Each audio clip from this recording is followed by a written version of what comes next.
안녕하세요. 김다니엘입니다. 윤 대통령이 불구금된 지 50일 만에 드디어 석방되었습니다. 구치소를 걸어 나와서 대한민국의 자유를 수호하는 국민들에게, 그리고 구치소 주위에 대기하고 있던 지지자를 향해서 허리 굽혀 인사를 하는 모습을 보고 아마 많은 국민들은요, 뜨거운 눈물을 흘렸지 않나 저는 생각해 봅니다. 아직 모든 것이 끝난 것은 분명히 아닙니다. 그러나 상황이 현재 역전으로 진행되고 있다고 보시면 됩니다. 좌파 방송국인 MBC와 JTBC조차요, 그동안 윤석열 내란 수계라는 그런 표현을 썼지 않습니까? 대통령의 호칭을 빼버렸습니다. 그런데 이제는요, 슬그머니 대통령의 호칭을 붙여서 방송하고 있는 것을 여러분도 보고 있을 줄 압니다. 아직도 그들이요, 자신들의 기존 논조대로 그런 방송을 하고 있습니다만은, 이들이 대통령이라는 호칭을 붙여 부르면서 방송을 하는 것만으로도요, 큰 변화에 속합니다. 이래서 민심이 무서운 겁니다. 선동하고 여론몰이하고요, 자기네들이 원하는 대로 그렇게 끌고 가려고 그들은 참 부단히 애를 썼습니다. 그런데 성남 민심 앞에서는요, 그들도 어쩔 수가 없었던 겁니다. 이제는 헌법재판소의 판결만 남겨두고 있습니다. 이로써 헌법재판소도요, 이제는 국민들의 성남 민심에 당황하지 않을 수 없을 겁니다. 현재 평의 중에는 그 헌법재판소가 처음에는요, 박근혜 대통령 때처럼 8대 0으로 그렇게 인용해서 대통령을 파면시키기로 그렇게 결론을 미리 정해놓고 그렇게 재판을 진행하고 있었다고 여러분 보시면 됩니다. 8대 0이란 그 스코어는요, 판결에 대한 부담과 책임을 분산하는 그런 그 효과가 있거든요. 그래서 어설프게 6대 3, 6대 2 이런 식으로의 그 스코어보다는요, 8대0은 그런 스코어, 그런 것으로 그렇게 파면을 시키는 겁니다. 그런데 이 모든 것은요, 이해 어렵게 되지 않았나 저는 개인적으로 생각해 봅니다. 원래 골수 좌파 4명은요, 목에 칼이 들어와도 인용으로 그렇게 표를 던질 사람들입니다. 그런데 중도 보수 성향의 4명은요, 이 정도 민심이나 대세의 흐름이 계속 지속된다면요, 인용적으로 선뜻 그렇게 표를 던지지 못할 거라는 겁니다. 박근혜 전 대통령 탄핵 시에는요, 보수 성향 재판관들이 훨씬 많았습니다. 그래서 박근혜 전 대통령도 분명히 안심을 했습니다. 헌법재판소에서요, 기각으로 분명히 복귀할 거라고 그렇게 기대를 하고 있었습니다. 그래서 적극적으로 대처도 하지 않았습니다. 그런데 결과는요, 보수 성향의 재판관들이 많이 있었음에도 불구하고 8대0의 그 인용으로 파면되고 말았지 않습니까? 근데 이것은요, 그 당시는요, 그 유튜브 개인 방송이 활성화되어 있지 못한 그런 상태였습니다. 그래서 국민들의 의식이요, 지금만큼 깨어나지 못한 그런 상태였기 때문에 지지율이 그 당시 10%밖에 머물러 있지 않았거든요. 그러다 보니까 그런 결과를 얻을 수밖에 없었던 겁니다. 그리고 그 당시는요, 세월호 문제라는 그런 어떤 그 문제를 가지고 말입니다. 선동하는 그런 언론의 보도가 상당히 했지 않습니까? 거기에다가 탄핵을 주장하는 그 야당의 그 장외 집회 말입니다. 촛불 집회가 그렇게 여론몰이에 성공을 했습니다. 그러다 보니까요, 보수 성향의 그 재판관들까지도 말입니다. 결국은 8대 0이라는 그런 탄핵 인용의 결과에 표를 던지고 말았다는 겁니다. 근데 지금은요, 상황이 완전히 다르다는 겁니다. 그때와는 전혀 다른 그런 상황이 되었습니다. 계엄을 선포했을 때 말입니다. 윤 대통령이 처음에 말입니다. 그때 처음에는요, 국민들이 많이 놀랐을 겁니다. 저 역시 많이 놀랐거든요. 그러나 윤 대통령의 적극적인 대처로 그 계엄령이 말입니다, 계몽령이 되고 말았습니다. 그동안 정치에 무관심하던 국민들, 그리고 중도 좌파에서조차요, 차츰차츰 그렇게 의식이 깨어나기 시작했습니다. 마지막 여론조사가 막 51% 정도였던 거로 제가 기억을 합니다.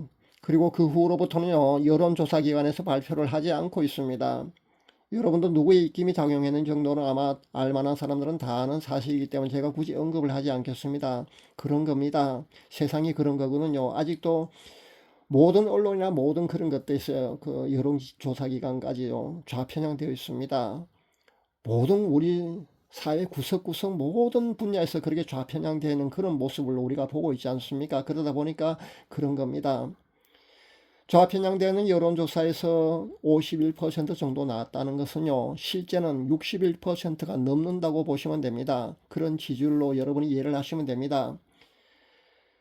그들이 내란죄로 몰아가는 원인이 뭡니까? 그 이유는요, 곽정원 특수전 사령을 협박 회유한 거, 그리고 홍장원 살생부 메모, 이 두 가지 아닙니까? 근데 이 두 가지가 현재 조작되었다는 것이 만천하에 드러났지 않습니까? 이제는요, 이들이 오히려 내란 선동죄로 조사를 받고 죄값을 받아야 할 그런 차례가 되지 않았나 저는 생각해 봅니다. 부디 진리가 정의가 승리하는 모습을 저는 꼭 보았으면 좋겠습니다. 국민들 가운데는요, 가장 먼저 아마 2030 세대에서 아마 의식이 깨어났다고 저는 생각해 봅니다. 그리고 10대인 중고등학생들까지도요, 탄핵 반대 시국선을 하는 것을 제가 보는데요, 이렇게 10대까지 깨어나는 것을 보면서요, 저는 아직 이 나라는 희망이 있구나 하는 그런 생각에 뜨거운 눈물을 흘렸습니다. 원래 좌우의 구도는요, 예전에는 45대 아마 55 정도였다고 저는 그런 판단을 합니다. 중도까지 좌에 포함했을 때 45대 55 정도였다고 그런 판단을 해봅니다. 그런데 지금은요, 많은 국민들이 깨어났으니까 35대 65 정도는 충분히 된다고 저는 봅니다. 이제는 선관위에서 아무리 부정선거를 만약에 획책한다고 해도요, 쉽지가 않을 겁니다. 조작하는 것도 어느 정도는 분명히 한계가 있거든요. 그리고 부정선거 문제가 이만큼이나 이번 윤 대통령의 계몽령으로 인해서요, 이슈가 되고 많이 알려졌습니다. 국민들 모두가 거의 알고 있지 않습니까? 그러다 보니까 그들도 만약에 장난을 친다고 해도요, 크게 장난은 못 친다는 겁니다. 우리나라가 이렇게 혼란과 아픔을 겪었지만요, 반면에 이렇게 얻은 것도 상당히 있다는 것을 우리는 알아야겠습니다. 이쯤 되면은요, 헌법재판소의 판결에 약간의 희망을 우리가 가져도 될 것 같습니다. 그들도 인간입니다. 그러다 보니까요, 솔로몬처럼 지혜로운 판결을 만약에 한다면은요, 각하가 가장 적절하지 않나 저는 생각해 봅니다. 실제 절차상의 문제가 많은 탄핵 소추안입니다. 그러다면 그들이요, 자기네들의 책임과 그런 원망이나 이런 걸 듣지 않으려면은요, 가장 지혜로운 판결을 한다면은요, 각하로 판결을 하면 좋습니다.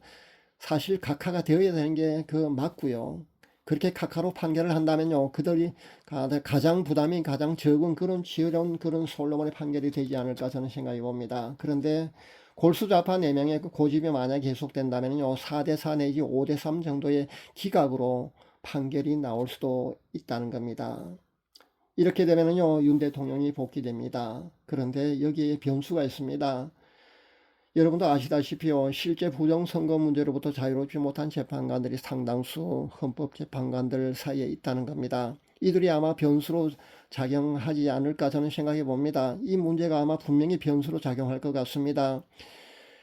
왜냐하면요, 실제 헌법재판관 8명 중에 말입니다, 지방선관위 위원장 출신인 헌법재판관들이 상당수가 있거든요. 이들이 만약에요, 윤 대통령 복귀하고 부정선거 문제가 파헤쳐진다면요, 이들도 여기에 책임으로부터요, 자유롭지 못하기 때문입니다. 그러다 보면은요, 아마 기각의 표를 던지려고 생각했던 사람들조차 말입니다, 인용 쪽에 표를 던져서 대통령을 파면하지 않을까, 이런 변수도 있다는 것을 여러분 아시기 바랍니다.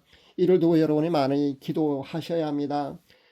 만약에 말입니다, 재판관들이 여론과 민심을 외면한 채요, 6대2나 8대0으로 그렇게 인용해서 그렇게 대통령 파면을 시켜버린다면요, 이 나라는 더 큰 혼란의 소용돌이 속으로 그렇게 들어갈 수밖에 없다는 겁니다. 아마 4.19 혁명 같은요, 그런 엄청난 소용돌이 속으로 그렇게 들어갈 수도 있다고 저는 봅니다.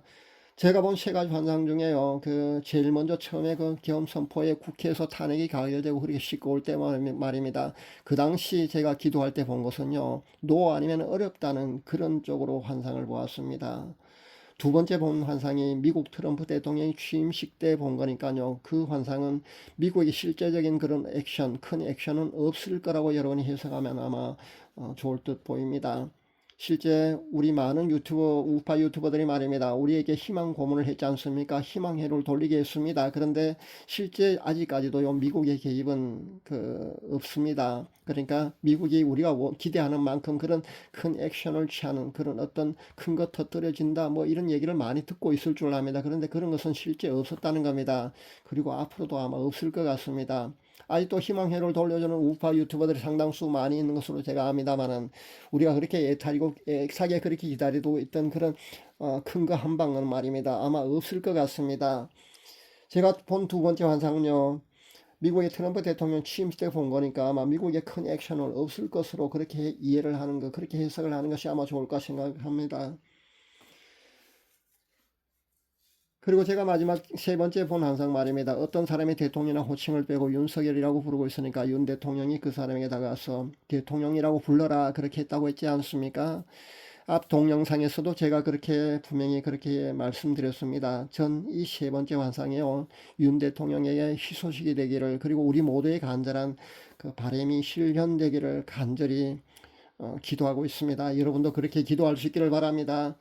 여러분들 이제는 판결만 남겨두고 있는 이 나라의 명운이 달려있는 이 대통령 탄핵 심판 말입니다. 각 하나 기각으로 그렇게 결정 날 수 있도록요. 기도 많이 해줄 수 있기를 바랍니다. 수일 내로 판결이 나올 수도 있다고 저는 봅니다. 아마 20일 전에 분명히 판결이 나올 수도 있다고 봅니다. 만약에요, 빠르면 빠를수록 우리에게 불리합니다. 만약에 늦으면 늦을수록요, 저들이 고민하고 있다는 증거가 되기 때문에 우리에게는 보다 더 생각하는 것보다 더 희망적인 그런 결과를 보지 않을까 저는 그런 생각을 해봅니다. 아쉬운 점은요, 10대 중고등학생들까지 시국선을 하는 그런 이 세상, 그렇게 세상이 돌아가고 있는데 말입니다. 한국 교회는요, 여전히 비겁한 침묵으로 일관하고 있다는 겁니다. 빛과 소금의 역할조차 못하고 있는 한국 교회가 과연 마지막, 이제는요, 그 존재 가치가 있는지 모르겠습니다. 유일하게 합동측 증정총회장단에서 아마 나온 시국선언 외에는요, 현역 목회자들의 시국선언은 아직까지 없는 것으로 제가 아는데요. 이 정도 가지고는요, 정말 한국교회는요, 정말 부끄러운 그런 모습을 현재 보여주고 있다고 저는 생각해 봅니다. 배도한 한국교회가 회견하지 않고 말입니다. 정말 얼마나 더 부끄러운 모습을 보일지 저는 안타깝습니다. 그러나 역사는요, 항상 소수의 의인들이라도요, 깨어있는 한 하나님께서는요, 그들을 통해서 역사하신다는 겁니다. 그래서 한국교회의 실망스러운 것은 사실입니다만은, 아직도 비록 소수지만은요, 기도하는 깨어있는 하나님의 신실한 백성이, 그런 자녀들이 이 땅에 있다는 것에 저는 희망을 가져봅니다. 아직 끝난 것은 분명히 아닙니다만은, 그리고 더 기도해야 되겠지만은요, 전 이 땅에 아직도 이름도 빛도 없이 삼천리방방곡곡 구석구석에 하나님께서 숨겨주신 기도하는 의인들이 아직도 있다는 사실에 저는 오늘 또 감사합니다. 마지막으로 헌법재판소의 판결이 나올 때까지요, 우리 조금만 더 힘을 내서 간절히 하나님께 기도할 수 있기를 바랍니다. 현재 역전이 진행되고 있으니까요, 조금만 더 힘을 내서 하나님께 기도합시다. 위기 가운데는 대한민국의 불임절의 기적이 반드시 일어날 수 있도록 우리 함께 하나님께 간절히 기도할 수 있어야겠습니다. 감사합니다.